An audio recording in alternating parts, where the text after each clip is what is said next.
Bom dia a todos os irmãos, graça e paz do Senhor Jesus. Este seminário Vivendo com Propósitos é o resumo deste livro que você já deve ter visto e tem sido tão anunciado. E originalmente este é um seminário com 16 horas de duração. E nós temos pouco mais de 2 horas para tentar resumir aquilo que está posto. Eu me senti muito desafiado a escrever um livro sobre propósitos e que tem como subtítulo Uma Resposta Cristã para o Sentido da Vida. Algumas coisas me chamaram a atenção e me desafiaram para este projeto. Primeiro, a minha experiência pastoral, percebendo que a maioria dos cristãos tem uma experiência de conversão, e na experiência de conversão adquirem uma nova esperança para o seu futuro e para a sua vida, mas que por alguma razão essa experiência de conversão não é suficiente para lhes dar um propósito e um projeto existencial. A maioria dos cristãos não sabe exatamente o que Deus espera deles no intervalo entre a sua conversão e a sua morte. No máximo, nós somos encorajados a cooperar com a evangelização. E parece que o projeto existencial e a missão de um cristão praticamente se torna ganhar pessoas para Jesus. Mas isto é reduzido demais, pequeno demais, quando nós comparamos a palavra de Deus e o projeto de vida que o cristianismo significa. Uma outra razão pela qual me senti desafiado a escrever este texto foi perceber nas estantes das nossas livrarias textos de tradições de espiritualidade esotérica, os espíritas, os budistas, os gurus indianos, escrevendo sobre o que é a vida. E pelo menos no Brasil, enquanto eu procurava textos que me dessem uma síntese do que é o cristianismo, qual é a proposta da espiritualidade cristã, eu não encontrava uma boa síntese. Na verdade, posso lhes dizer que a melhor síntese da proposta de espiritualidade cristã que já li foi escrita por C.S. Lewis, um teólogo inglês, mas eu senti a falta e a necessidade de ter um texto que refletisse a partir de um contexto do meu país, da minha sociedade, e um texto razoavelmente mais contemporâneo e mais abrangente.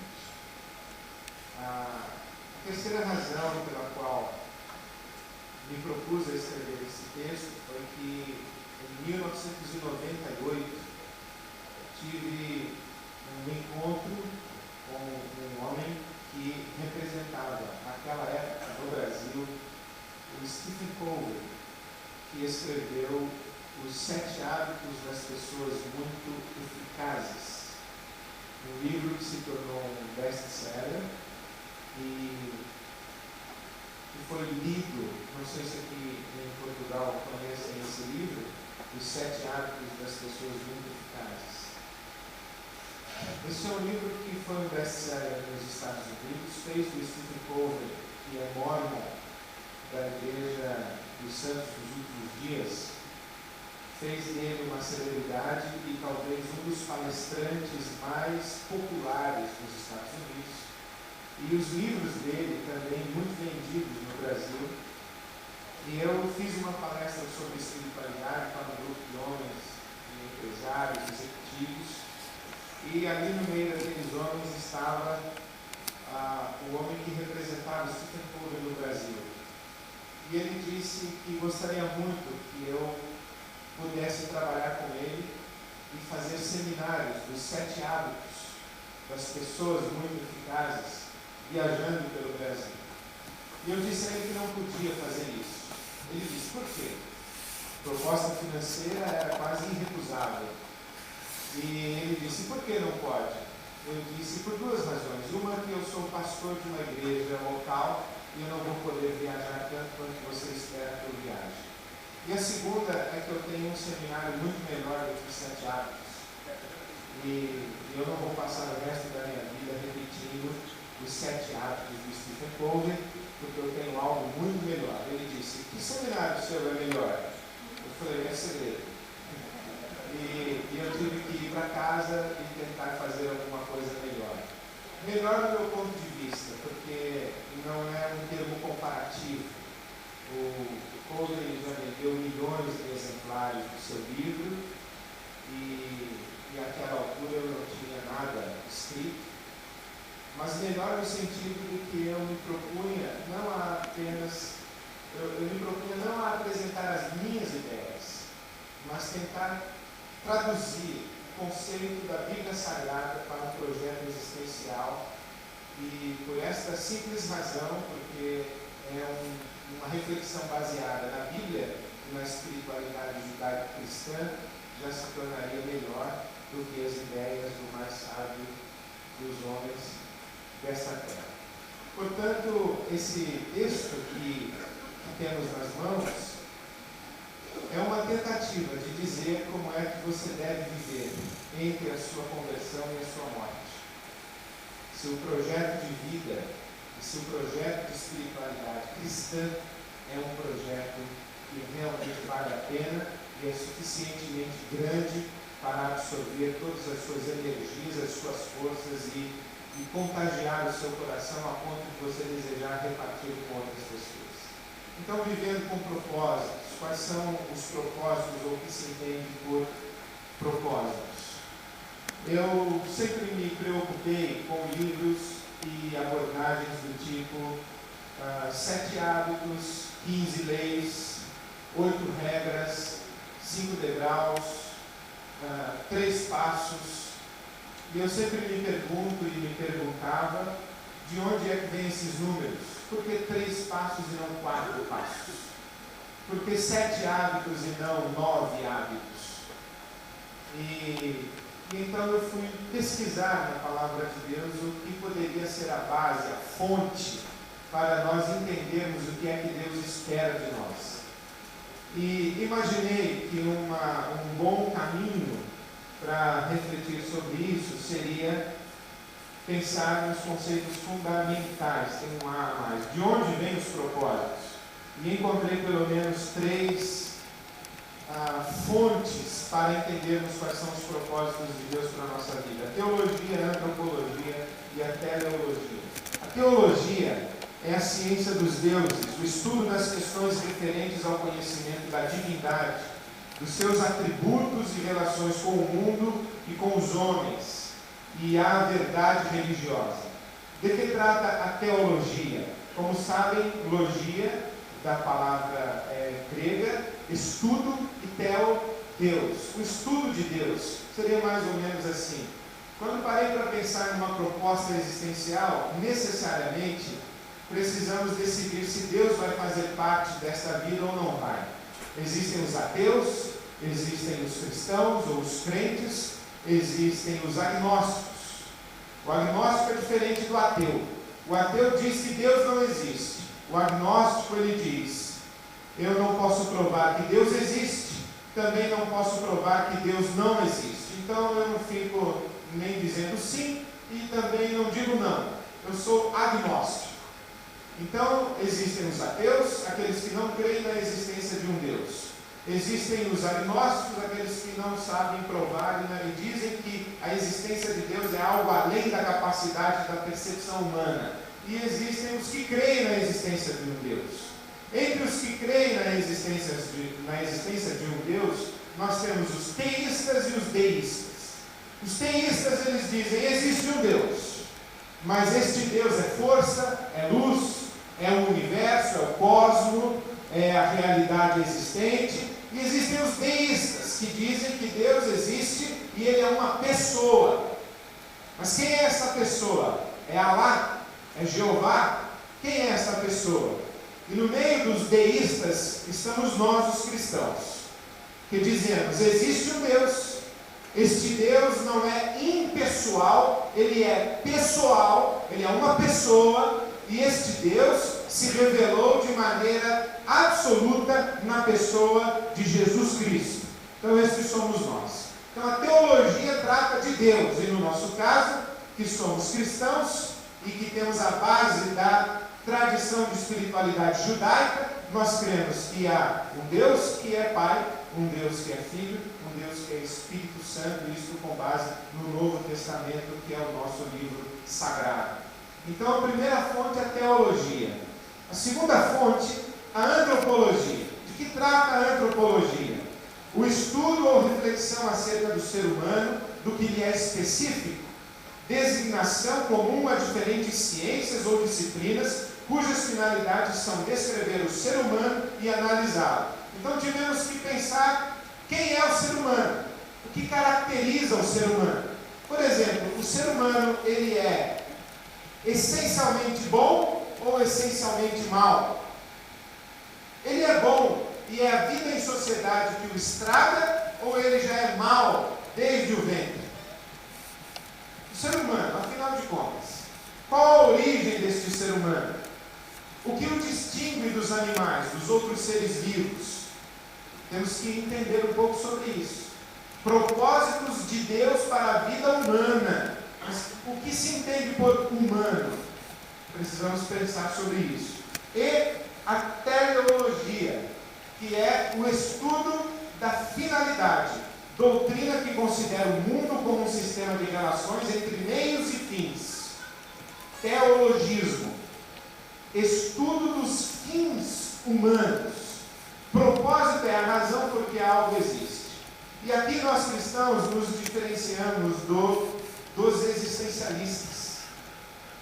Por quê? Porque quando somamos essas três realidades, a teologia, a antropologia e a teleologia, nós encontramos essa expressão de C.S. Lewis, que é o meu teólogo predileto.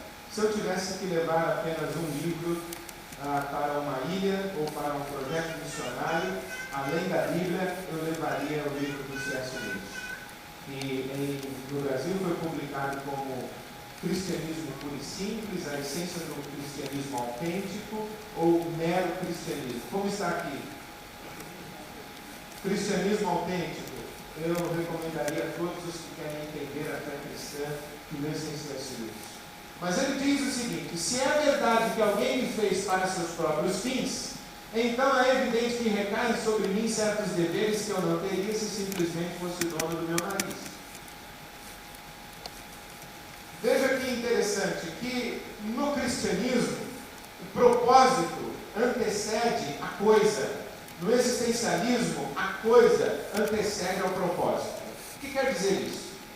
Quer dizer que este microfone é uma coisa. Ele é uma coisa. No existencialismo, ele existe primeiro do que o seu propósito. Então essa coisa, chamada microfone, veio a existir, não se sabe como nem de onde. E essa coisa precisa escolher e decidir qual é o seu propósito de existir.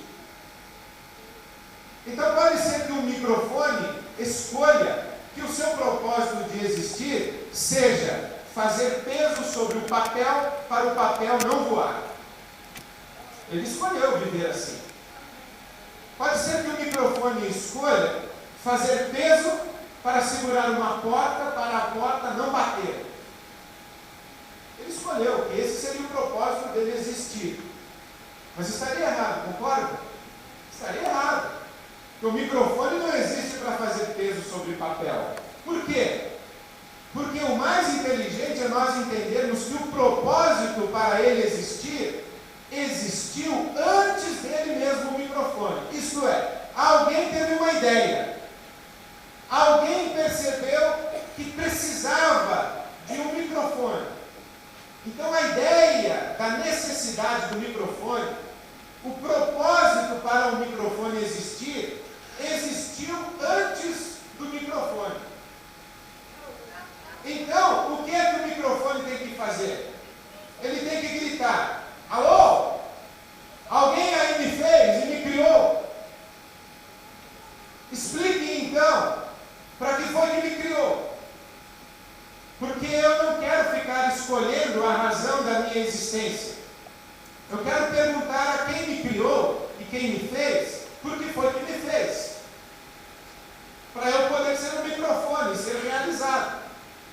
Eu estava fazendo uma palestra exatamente igual a esta para um grupo de jogadores de futebol do melhor time do Brasil, Santos Futebol Clube. Quiçá do mundo, mas isso é outra conversa. E eram meninos, e eu disse assim: quando é que uma bola é feliz?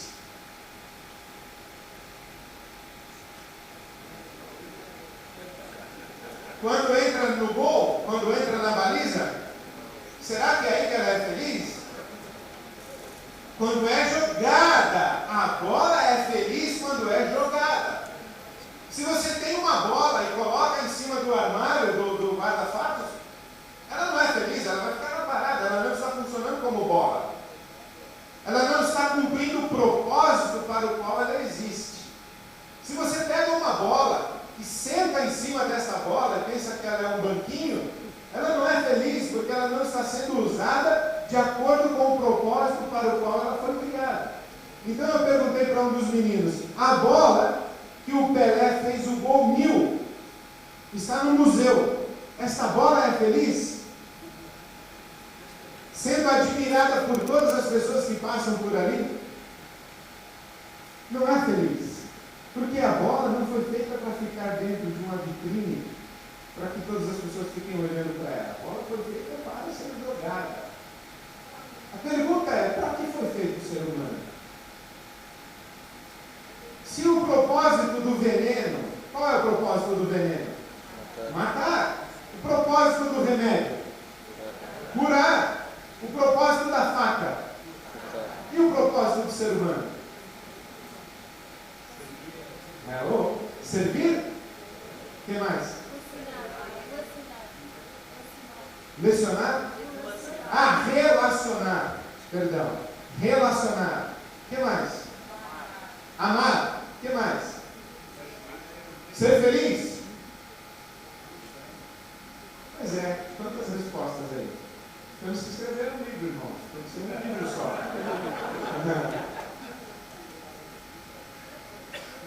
Então veja o que o C.S. Lewis está falando.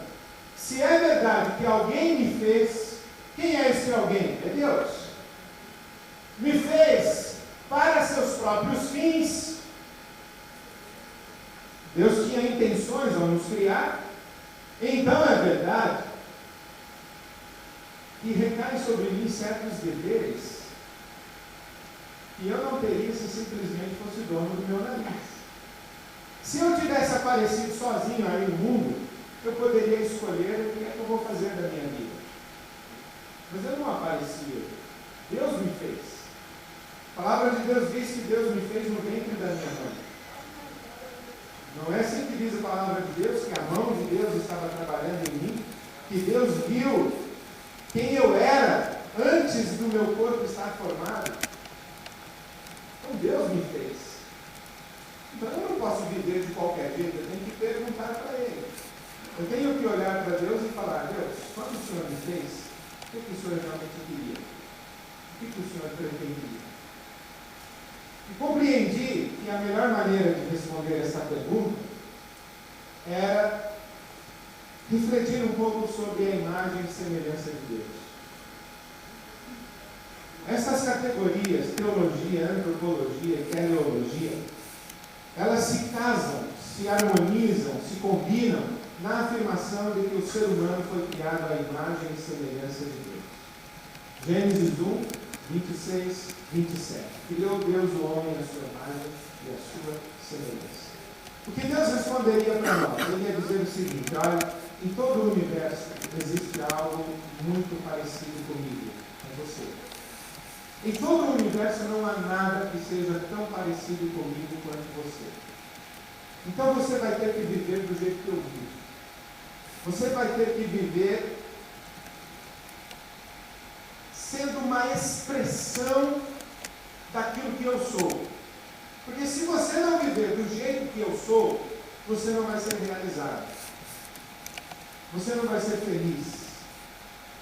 Se você não for uma expressão da minha natureza, vamos imaginar, eu sou a videira. Se você quiser ser uma manga, você não vai ser feliz porque eu sou videira. E a videira não tem o fruto manga. A videira tem o fruto uva. Se você quiser ser um pêssego, uma maçã, você não vai ser feliz porque eu sou videira. E você foi criado à minha imagem e semelhança. Você foi criado uva, não foi criado manga, nem pêssego, nem maçã. Você foi criado uva. Então eu fiz uma outra pergunta.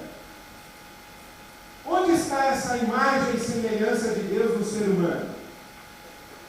Em que nós somos parecidos com Deus? O que é que existe em Deus que existe em nós também? Essa é a pergunta que temos que responder. E encontrei 4 respostas. Primeiro, encontrei que a imagem de Deus tem essas dimensões: essencial, pessoal, relacional e criativa. A imagem de Deus é essencial. A imagem de Deus se manifesta no fato de compartilharmos com Deus a vida espiritual. Por quê? Porque Deus é Espírito. E o ser humano é dotado de Espírito. E somente o ser humano é dotado de Espírito. A Bíblia diz que Deus criou o ser humano do pó da terra e soprou nele o fôlego da vida. Eu entendo que isso quer dizer: Deus nos fez um corpo e soprou dentro desse corpo o seu Espírito. A Bíblia não diz que Deus fez o boi e soprou no boi o seu Espírito. Fez a galinha e soprou na galinha o seu Espírito. A Bíblia diz que Deus fez o ser humano, o homem, macho e fêmea, e soprou nesse ser humano o seu Espírito. Deus é Espírito e nós somos Espírito. Nós somos seres espirituais. Por isso que a Bíblia diz que o Espírito de Deus testifica com o nosso Espírito que somos filhos de Deus. Mas o que é ser Espírito? Você vê o Espírito? Dá para tocar no Espírito? Sentir o gosto do Espírito? O cheiro do Espírito? Não dá, né? O que é o Espírito? O Espírito é aquela dimensão em nós que vai além dos 5 sentidos: tato, audição, olfato, paladar e visão. Deus é Espírito e nós somos muito mais do que os nossos 5 sentidos. Isso significa que a nossa felicidade depende de conseguirmos enxergar aquilo que esses olhos não veem. Porque Deus é Espírito. Nós somos seres espirituais. Mas eu entendi uma outra coisa que é muito interessante e me ajudou a pensar um pouco sobre o que é Deus Espírito e ser humano Espírito. Os irmãos sabem que aqui, por exemplo, nessa sala, exatamente agora, estão a passar ondas de UHF, VHF, FM, não é? Música, telejornal, filme, está tudo passando aqui. Alguém está ouvindo alguma música da rádio? Qual é a rádio mais ouvida aqui em Portugal? Uma das. E o que ela toca? Informativa? Alguém está ouvindo alguma notícia da rádio? Alguém está ouvindo um fato? Por que não? Por que não estamos ouvindo o que a rádio está tocando? Por que não? Porque não existe sintonia entre nós e a rádio. E por que não existe sintonia entre nós e a rádio? Como? Precisa de emissor e receptor. A rádio é o emissor e eu aqui sentado sou o receptor. Mas eu não consigo receber o que a rádio emite. Por quê? Porque não tem uma aparelhagem dentro da minha cabeça para receber. Ou pelo menos ainda não descobri que tem. Quem sabe? Nós seremos treinados aí daqui a uns 100 anos, 50 anos, 10 anos, a sintonizar. Pode ser. Eu já ouvi falar de pessoas que põem placa na cabeça e que ficam escutando coisas. Já ouviu falar dessas? Imagina, o sujeito parece que tem uma antena na cabeça. Mas nós não estamos aparelhados para, como receptores, receber aquilo que a rádio, que a emissora, está enviando.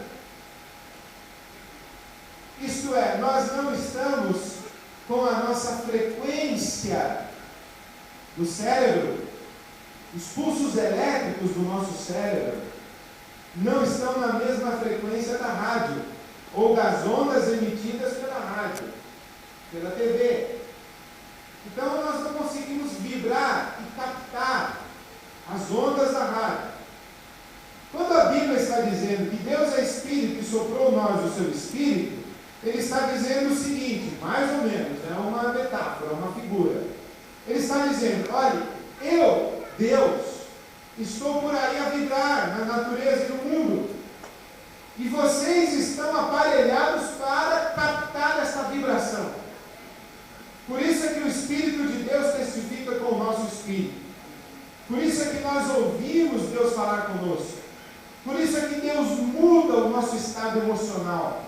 Por isso é que Deus quebranta a nossa vontade, nos capacita a fazer coisas que nós não faríamos por nós mesmos. Por isso é que Deus se relaciona conosco e nós nos relacionamos com Deus. Por quê? Porque Deus é o emissor e Deus nos deu o receptor. Deus é Espírito e nos deu também Espírito.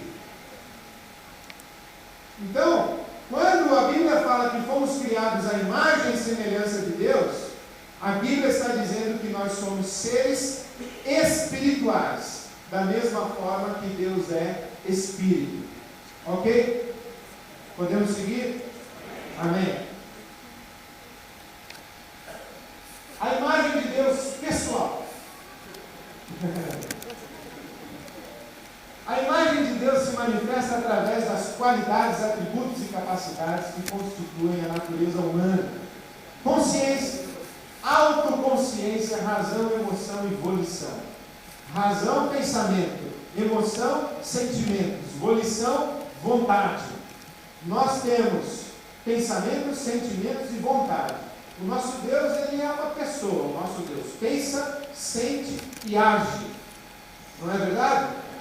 A força da gravidade, ela não pensa, ela não sente e não age. A força da gravidade, ela não pode escolher se eu soltar este microfone, ou melhor, se eu soltar esta garrafa, se eu soltar esta pequena garrafa, o que vai acontecer? Em que direção? Ao chão. Se a força da gravidade fosse uma pessoa, tivesse acordado de mau humor, ela diria, hoje não estou muito afim de trabalhar, vou ficar na cama. Aí eu solto a garrafa, não acontece nada.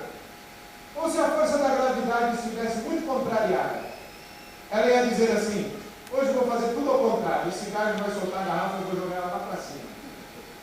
Tomaria uma decisão, mas ela não é uma pessoa, ela é só uma força. Somente pessoas pensam, sentem e agem. com vontade própria. O nosso Deus tem pensamento, tem sentimento e age. O nosso Deus pensa, e a Bíblia diz que nós temos a mente de Cristo. O nosso Deus sente ou não sente? Por exemplo, pode dar um exemplo na Bíblia que diz que Deus sente? Nós podemos entristecer o Espírito Santo. O que mais? Jesus chorou. O que mais? A compaixão, a ira de Deus que acendeu contra aquele povo, são sentimentos, expressões emocionais, estados de espírito. Não é? A alegria do Senhor é a nossa. Então Deus também sente, tem sentimentos e emoções. Podemos entristecer e alegrar. Não é? E Deus age. Ele escolhe o que Ele quer fazer. Agindo eu, quem impedirá? Ninguém. Agindo eu, quem impedirá? Deus tem autoconsciência. O que é ter autoconsciência? Ter consciência de si mesmo. Como é que ele se apresenta a Moisés? Eu sou o que sou. Eu sou. Eu sou e sei quem sou. Eu sou e sei que sou. Eu não existo, eu sou. Esta, na verdade, é a palavra de Deus a Moisés. Eu não existo, eu sou. Eu nunca deixei de existir, portanto, eu sou. Mas veja que interessante. Esta garrafa, nossa amiga dessa manhã, ela é. Não é? Ela é. Ela sabe o que é? Não sabe o que é. Ela é e não sabe o que é. Eu sou e sei que sou. Eu sei e sou que sou diferente da irmã. Sei e sou que sou diferente do irmão. Essa garrafa não sabe o que é. E essa garrafa aqui, meus irmãos, ela não tem crise. Ela não fica ali naquela cadeira pensando, tomaram toda a água, não presta para mais nada, daqui a pouco vai lançar um galho aqui e virar um saco preto. E vai me jogar no lixo. Acho que vou me suicidar. Vou pular essa cadeira e cair no chão. E ficar lá machucado. Ela não pensa essas coisas. Ela não sabe o que é. Ela não é uma pessoa. E ela não tem consciência. Eu lembro, algum tempo atrás, eu estava com uma filha pequena. Ela estava no quarto lendo à noite. E ela me chamou assustada. Pai. E eu fui lá. O que foi, meu filho? Ela disse, algo estranho está acontecendo. O que está acontecendo? Olha, pai. Eu penso assim, vou levantar a minha perna. E levanto. E depois eu penso, eu vou abaixar a minha perna. E abaixo. Eu falo, que é estranho, meu filho. Até agora está tudo bem. Mas, pai, eu penso, vou levantar a minha perna. E não levanto. E depois que eu levanto, eu digo, vou abaixar. E não abaixo. Pai, parece que tem alguém dentro de mim segurando a minha perna. Se eu fosse de outra igreja, eu ia dizer, sai dela, demônio, sai! Em nome de Jesus, demônio do baixa-perna, sai dela! Mas eu falei, minha filha, olha que coisa linda, o papai está assistindo aqui com você agora. Deixa o papai explicar para você uma coisa. De fato, existe uma voz aí dentro da sua cabeça. Uma voz com quem você vai poder conversar o resto da sua vida. Essa voz foi o Papai do Céu que deu para você. E ela se chama consciência. É essa voz que, quando você vai pegar um brinquedo que não é seu, essa voz vai dizer para você, mas você vai levar isso para casa mesmo? E você vai dizer para essa voz, mas não tem ninguém olhando. E a voz vai dizer para você, mas não é porque não tem ninguém olhando que você pode fazer isso. Eu estou olhando. E à noite, na hora em que você for dormir, eu não vou deixar você dormir, eu vou ficar falando com você na sua orelha para você não dormir. porque eu vi o que você fez. E aí você vai entrar em acordo com essa voz, e você vai deixar aquele grito lá e vai embora, e aquela voz cumpriu o seu papel e ela vai descansar. Você entendeu, minha filha? Essa voz chama consciência. E é através dessa voz que Deus vai falar muitas vezes com você. Você tem que aprender a ouvir essa voz. Chama consciência. Então é isso que faz com que nós sejamos uma pessoa. Você imagina um leão na África, ele vem na direção de uma pessoa, de uma criança. E aquele leão está com muita fome. E na hora em que ele chega perto, a consciência dele fala, mas é apenas uma criança.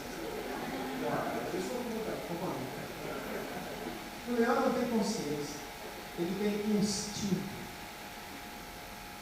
ele não pensa. Quando ele tem fome, ele come. Quando ele tem sono, ele dorme. Quando ele tem sede, ele bebe água.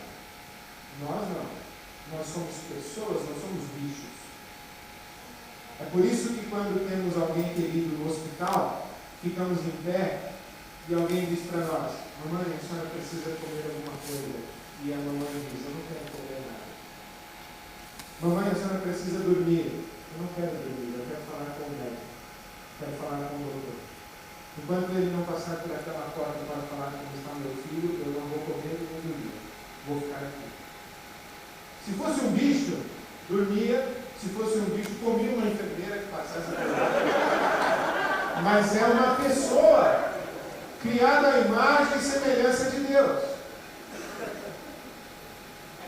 É isso que nos faz pessoas. Terceiro, a imagem de Deus relacional. A imagem de Deus se manifesta nos relacionamentos entre iguais. Vamos aí sublinhar relacionamento entre iguais. O que aconteceu? Oh! Jesus!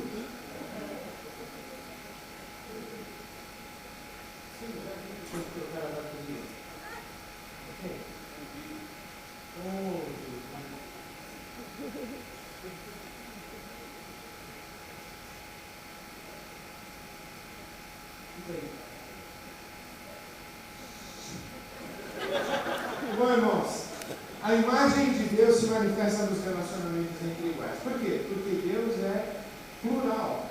O nosso Deus é Pai, Filho e Espírito Santo. Quem é mais Deus, o Pai ou o Filho? O Espírito ou o Pai? Quem viu um, viu os três. Quem olhou para um, olhou para os três. Jesus diz, quem me viu a mim, viu o Pai. Ok? Veja que interessante, quando Jesus diz lá em João, não vos deixarei órfãos, mandarei outro Consolador. Sabe que o outro pode ser um outro homogêneo e um outro heterogêneo. Esse aqui é um e outro, homogêneo ou heterogêneo? Homogêneo. Com licença, Liliana. Esse aqui é um e outro, homogêneo ou heterogêneo? Heterogêneo. Quando Jesus diz em João capítulo 14, eu enviarei outro Consolador, ele está dizendo outro igual, exatamente igual, com a mesma natureza, com a mesma majestade, com a mesma santidade. Deus igual a mim, outro mais igual. É isso que ele está falando. Porque o nosso Deus é um Deus plural. Nosso Deus é uma comunidade entre iguais. E um Deus que é plural e é uma comunidade entre iguais e vai criar um ser à sua imagem e semelhança, ele cria também um ser plural e uma comunidade de iguais. Há algumas culturas que pensam que Deus é número 1, o masculino é número 2, o feminino é número 3 e o papagaio e o cachorro número 4, 5, 6, 7. Mas não é assim que está na Bíblia. A Bíblia diz que Deus é número 1 e o ser humano é número 2. E este ser humano, ele ele é macho e fêmea. Mas eles estão no mesmo degrau, no mesmo patamar. Eles são diferentes, mas não são nem um superior e nem o outro inferior. São diferentes, mas são iguais. Iguais em natureza, iguais em essência, iguais em dignidade. Nossas diferenças, elas são funcionais, mas não são diferenças de poder, de capacidade. Nós fomos criados iguais. Por isso é que a Bíblia diz que o homem deixará a sua mulher, e os dois se tornarão, deixará o seu pai e sua mãe, e os dois unir-se à sua mulher, e os dois se tornarão uma só carne. Esse é o mistério da humanidade, que assim como o Pai, o Filho e o Espírito são um, nós podemos ser um, porque no corpo de Cristo não há servo nem livre, macho nem fêmea, judeu nem gentio, mas somos um, porque Cristo é tudo em todos. No corpo de Cristo não há macho nem fêmea, não há sexismo. Na igreja não há lugar nem para machismo nem para feminismo. Na igreja de Jesus Cristo, no corpo de Cristo, não há servo nem livre, isto é, não há classismo. Na igreja não tem nem rico nem pobre, tem irmão. Terceiro, na igreja, no corpo de Cristo, não há judeu nem gentio, isto é, não há racismo. Não há brasileiro, americano, japonês e português. No corpo de Cristo nós somos um só, em Cristo Jesus, porque somos muitos membros, mas um só corpo. De onde veio isto? Da imagem e semelhança de Deus, que nos criou uma unidade entre iguais.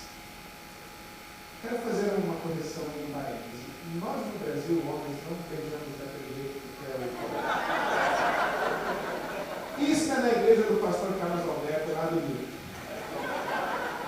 Todo mundo beija todo mundo. Geralmente no Brasil nós nos beijamos os amigos muito próximos e na família. Mas muito raro, não faz parte tanto da cultura brasileira. São alguns imigrantes que trouxeram esse costume, foram alguns imigrantes que trouxeram esse costume para nós, brasileiros. E no Brasil nós não beijamos assim como deveríamos. Mas nós deveríamos. Porque o apóstolo Paulo disse que devemos nos saudar uns a todos com a lei do Senhor. Porque somos iguais. A igreja de Jesus Cristo é o lugar da redenção do afeto, onde podemos nos tocar de maneira pura, podemos nos tocar, nos abraçar e nos beijar como irmãos, como sangue do mesmo sangue, como se fôssemos da mesma família. A igreja de Jesus é o lugar da fraternidade perfeita. Por quê? Porque Deus nos criou iguais, uma unidade na diversidade. Isso é a imagem e semelhança de Deus. Por último, a imagem de Deus criativa. O que é a imagem de Deus criativa? A imagem de Deus se manifesta no domínio que exercemos sobre todo o universo criado. O que disse no Gênesis? Deus criou o ser humano à sua imagem e à sua semelhança, macho e fêmea, para que macho e fêmea fossem uma só carne, e que dominassem sobre as aves do céu, os peixes do mar, os animais da selva, sobre toda a criação. Olha o que é interessante quando vemos Jesus andando pela história. Ele tem domínio sobre a criação. Jesus foi o que Adão deveria ter sido. Jesus foi o que Adão deveria ter sido. Ele tinha domínio sobre a criação. Apareceu algum demônio, Jesus dominava.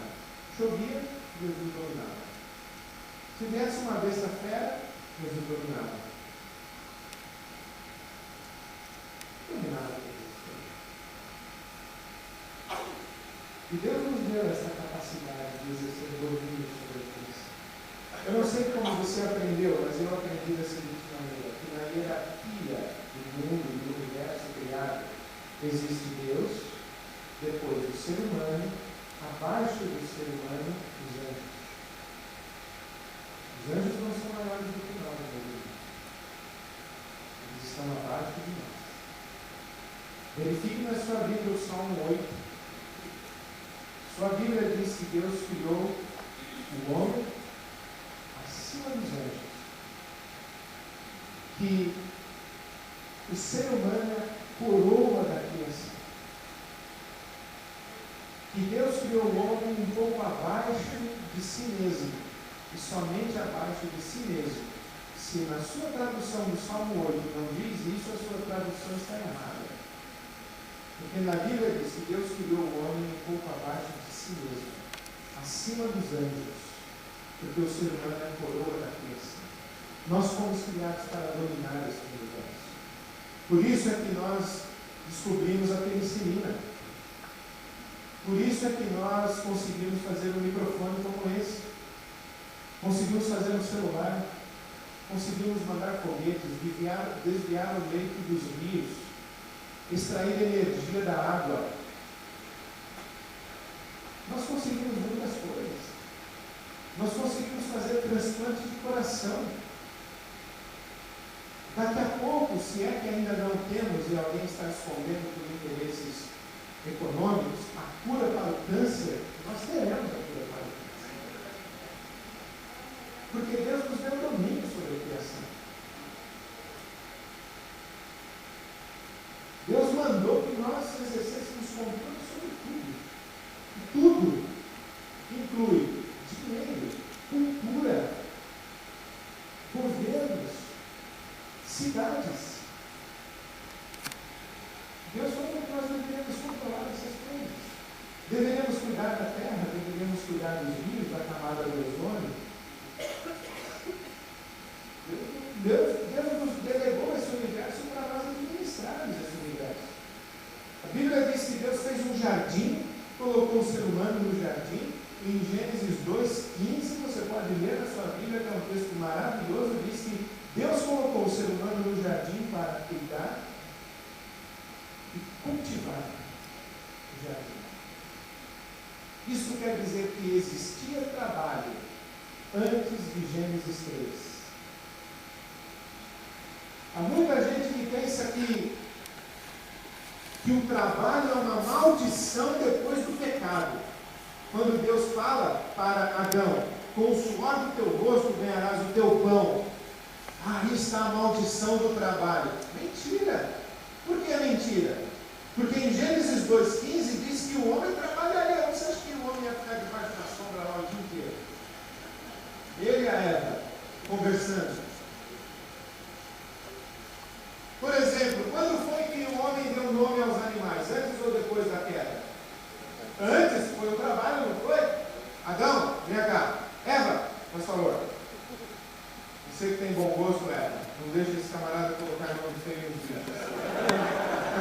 Aliás, sabe por que Deus criou a mulher depois que criou o homem? Qual foi a última coisa que Deus criou? A mulher, tá certo? Não foi? Foi a mulher. Por quê? Porque se Deus tivesse criado a mulher antes, ela ia dar tanto palpite que ela não ia trabalhar com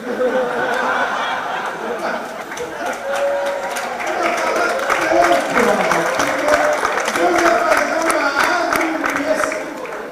E a mulher ia falar, aumente mais esse pêssego, esse é muito pequeno. Dá um tom mais esverdeado. Ia ficar uma confusão, não ia acabar de criar nunca. Então Deus falou, bom, vou criar por último. E aliás, os irmãos sabem também que no céu não haverá mulheres, né?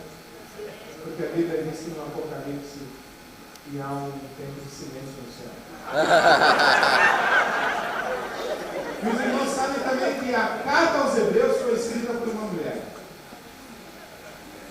Porque o autor de Hebreus, depois de 13 capítulos, diz, com essas breves palavras,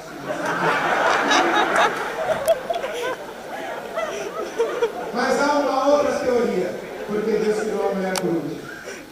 É que primeiro ele fez o homem que era o rascunho, depois a obra perfeita.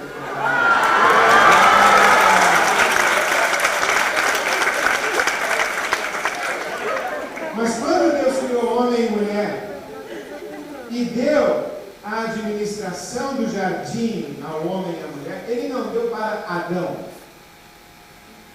Ele não disse: Eva, fique cozinhando lá na beira do rio. Adão, venha cuidar do jardim. Ele não falou isso. Ele disse: Adão e Eva, cuidem do jardim. Porque há coisas no jardim que só um homem pode fazer. E há coisas no jardim que só uma mulher pode fazer. Deus precisa, e porque nos criou assim, podemos dizer que Ele precisa do macho e da fêmea, do homem e da mulher, para que este mundo tenha ordem. Eu cresci órfão de pai.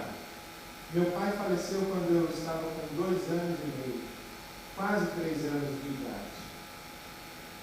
E sei as dores de uma criança que cresce sem o seu pai. Por quê? Porque uma criança, para crescer com saúde, precisa de pai e precisa de mãe. Precisa do modelo masculino e do modelo feminino.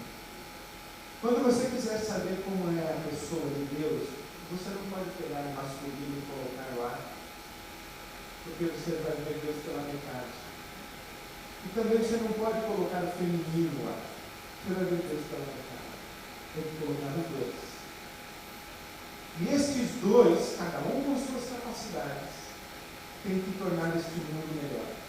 Eu penso que as cidades seriam um pouco melhores se as mulheres interferissem mais no governo das cidades.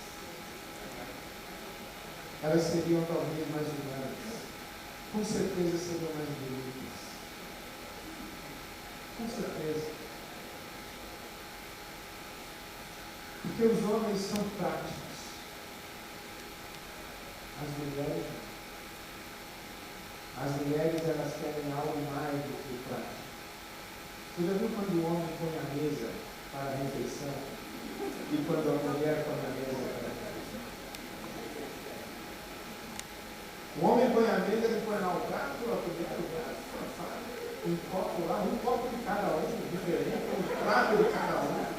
E a mulher, quando chega, fala: o que aconteceu aí? Vamos comer. O que é necessário para comer? Um prato, uma faca, um garfo, um copo para beber. Entende quando Deus deu o universo para que nós administrássemos? Deus deu um jardim. Esse jardim virou um caos.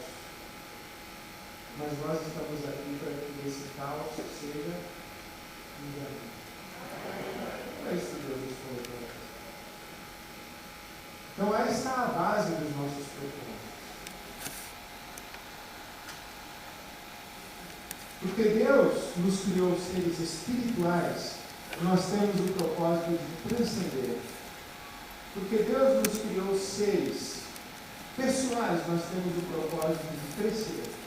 Porque Deus nos criou seres relacionais, nós temos o propósito de conviver. E porque Deus nos criou seres criativos, nós temos o propósito de construir. E é sobre esses 4 propósitos que nós vamos falar hoje à tarde. Faltam 15 minutos, um quarto para 1. Então vamos separar esses 15 minutos para algumas perguntas e respostas, para ver o que ficou tão claro ou aprofundar alguma coisa. Ok? Vamos lá, sua vez de falar.